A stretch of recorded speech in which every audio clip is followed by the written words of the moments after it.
جی video start کرنے سے پہلے ایک بات آپ سے کہنے کہ ویڈیو آخر تک ضرور دیکھیں تاکہ آپ کو پوری بات کا مطلب سمجھ میں آ سکے۔ درمیان میں ویڈیو چھوڑ دینے سے مطلب بھی واضح نہیں ہوتا اور انسان کسی مسکنسیپشن کا شکار ہو جاتا ہے۔ السلام علیکم، امید آپ خیریت سے ہوں گے۔ اس ویڈیو کے اندر میں آپ کو یہ غیر مسلم کے چند جملے جو اس نے صحابہ رضی اللہ تعالیٰ عنہ مجمعین کو دیکھنے کے بعد کہے وہ بتاؤں گا،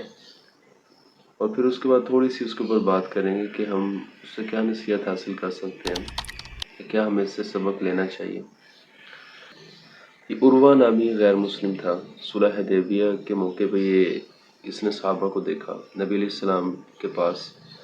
تو اس نے یہ چند باتیں کہیں صحابہ کے بارے میں۔ وہ کہتے ہیں کہ اللہ کی قسم، حضور صلی اللہ علیہ وسلم جب بھی تھوکتے تو اسے کوئی نہ کوئی صحابی رضی اللہ تعالیٰ عنہ اپنے ہاتھ میں لے لیتا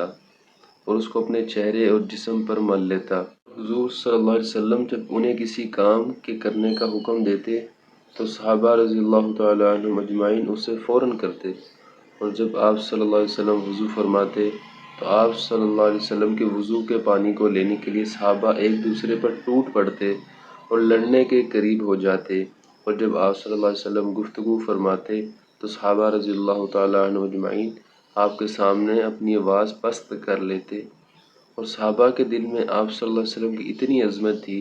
کہ وہ آپ صلی اللہ علیہ وسلم کو نظر بھر کر نہیں دیکھ سکتے تھے۔ تو دیکھیں کس قدر ایک دیوانگی کی کیفیت نظر آتی ہے صحابہ کے اندر اپنے نبی کو لے کے، کس قدر ایک محبت کا اعلیٰ درجہ ہے کہ لعاب تک کو بھی زمین پہ نہیں گرنے دیا جا رہا، وضو کے پانی کو بھی جو کہ استعمال ہو جاتا ہے، استعمال شدہ پانی بھی، اس کو بھی ضائع نہیں ہونے دیا جا رہا۔ اور آج ہمارے مسلمانوں کے حالات کیا ہیں کہ ہم دلیل ڈھونڈتے ہیں کہ کسی طرح یہاں پہ مجھے گنجائش مل جائے اور میرے لیے آسانی ہو جائے، الٹا سوچتے ہیں، جبکہ ماننے میں ہی ہمارے لیے آسانی ہے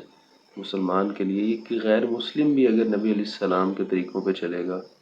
اگرچہ اسلام نہ بھی لائے، اللہ کو نہ بھی مانے، تب بھی اگر وہ نبی علیہ السلام کی لائف سٹائل کو اپنائے گا، آپ کی سوچ کو اپنائے گا، اللہ تعالیٰ اس کو دنیا میں بھی عزت عطا کر دیں گے، دنیا میں اللہ تعالیٰ اس کو ہائی لائٹ کر دیں گے۔ تو بس ہم یہ اپنے آپ کو بدلیں کہ بجائے کہ اس بات پہ بحث کرنا کہ جی داڑھی لازم ہے نہیں لازم ہے، فرض سنت واجب ہے، حجاب کرنا یا گانے سننا حلال ہے یا حرام ہے،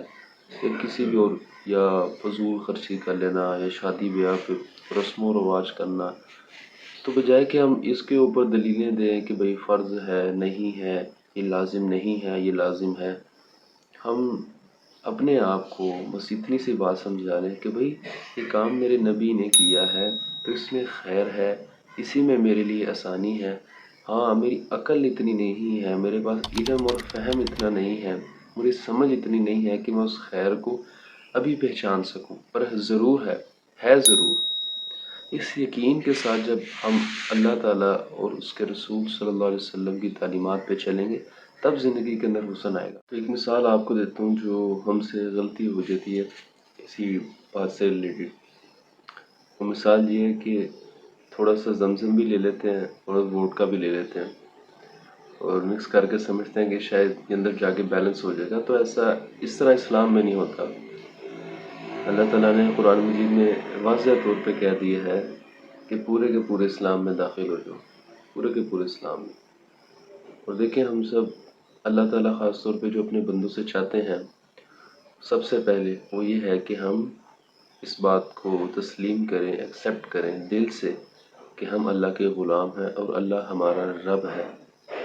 اور ایک بہت کامن سینس کی بات ہے کہ غلام یہ نہیں کہتا کہ جی میں یہ نہیں کروں گا، میں یہ نہیں کروں گا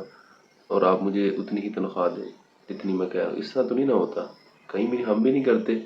آتے ہیں اس وجہ پہ کہ ہمیں مشکل کیوں لگتا ہے، ہمیں یہ بات سن کے کہ 100% اطاعت کرنی پڑے گی، برڈن کیوں فیل ہونے لگ جاتا ہے۔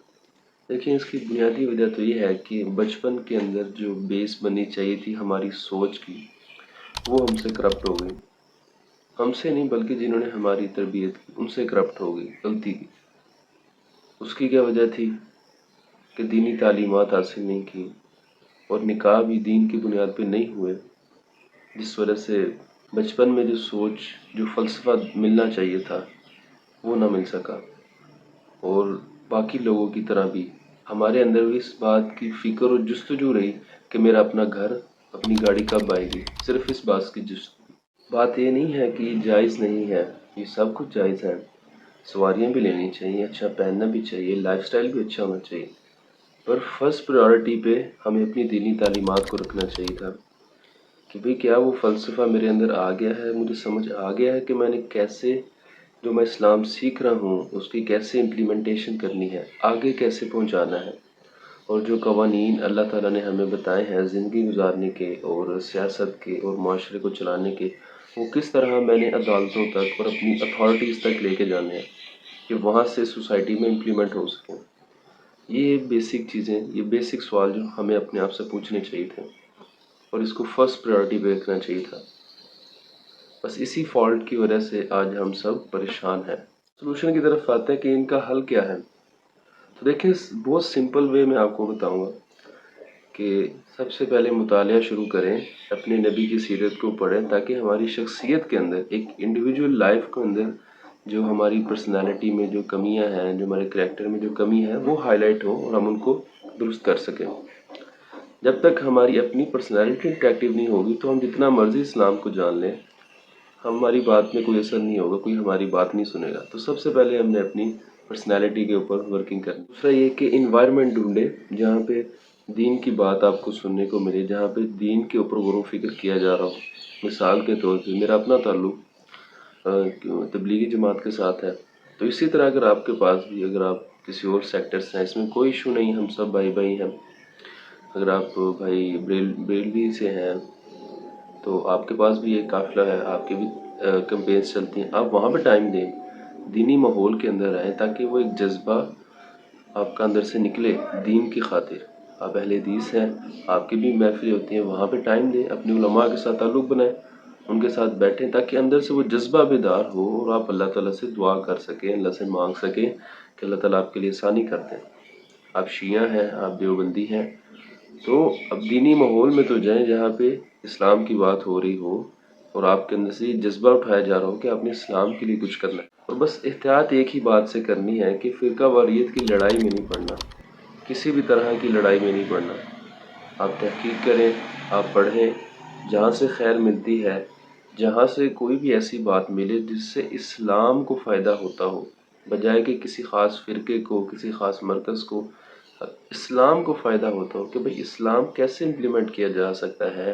کیسے اسلام کی جو اللہ تعالیٰ نے صحیح غلط کی تمیز ہمیں سکھا دی ہے وہ معاشرے میں کس طرح رائج ہو سکتی ہے، اس کا حل آپ کو ملتا ہو آپ لے لیں۔ تیسری بات کہ اگر آپ یہ دونوں کام نہیں کر پا رہے، یہ فرسٹ اسٹیپ میں نے آپ کو بتایا ہے، اب ساری باتیں تو اس ویڈیو میں نہیں ہو سکتی، یہ فرسٹ اسٹیپ میں نے آپ کو بتایا۔ تو تیسری بات کہ اگر آپ یہ نہیں کر پاتے، آپ فزیکلی جا کے کہیں پہ بیٹھنے میں تھوڑا سا جھجکتے ہیں، شرماتے ہیں، وہ کانفیڈنس نہیں آ پا رہا، تو سوشل میڈیا پہ IMS کے نام سے اس کا لنک میں آپ کو دے دوں گا، کمپین چل رہی ہے۔ اس کے اندر کیا ہے کہ آپ کو واٹس ایپ گروپ، جو آپ واٹس ایپ یوز کرتے ہیں اس میں گروپس بنا دیے گئے ہیں، آپ کو ڈیلی بیسس کے اوپر ٹاپکس دے دیے جاتے ہیں، اور مین پرپز اس کمپین کا صرف یہ ہے کہ ہماری سوچ بدل کے اسلامی سوچ ہو جائے ہماری، اور اسی طرح کہ ہم اسلام کو as a purpose of life لے کے اپنی زندگی گزارنا شروع کر دیں۔ جب یہ ہوگا تو ہماری زندگی خود بخود آسان ہونے لگ جائے گی اور ہم اپنی زندگی کی ترجیحات کو بدلنا شروع کر دیں گے۔ تو بس اسی طرح بات کو اینڈ اپ کر دیتے ہیں۔ اور اگر آپ کو کسی بھی طرح کی کوئی کنفیوژن ہے یا آپ کوئی بھی بات کرنا چاہتے ہیں، اگر ویڈیو یوٹیوب پہ دیکھ رہے ہیں تو نیچے آپ کو لنک مل جائے گا، فیس بک پہ ہیں تو آپ کو میرے اکاؤنٹ پہ انسٹاگرام کا لنک مل جائے گا، آپ آسانی کے ساتھ مجھ سے کانٹیکٹ کر سکتے ہیں۔ آپ کا ویڈیو دیکھنے کا بہت شکریہ، جزاکم اللہ خیر۔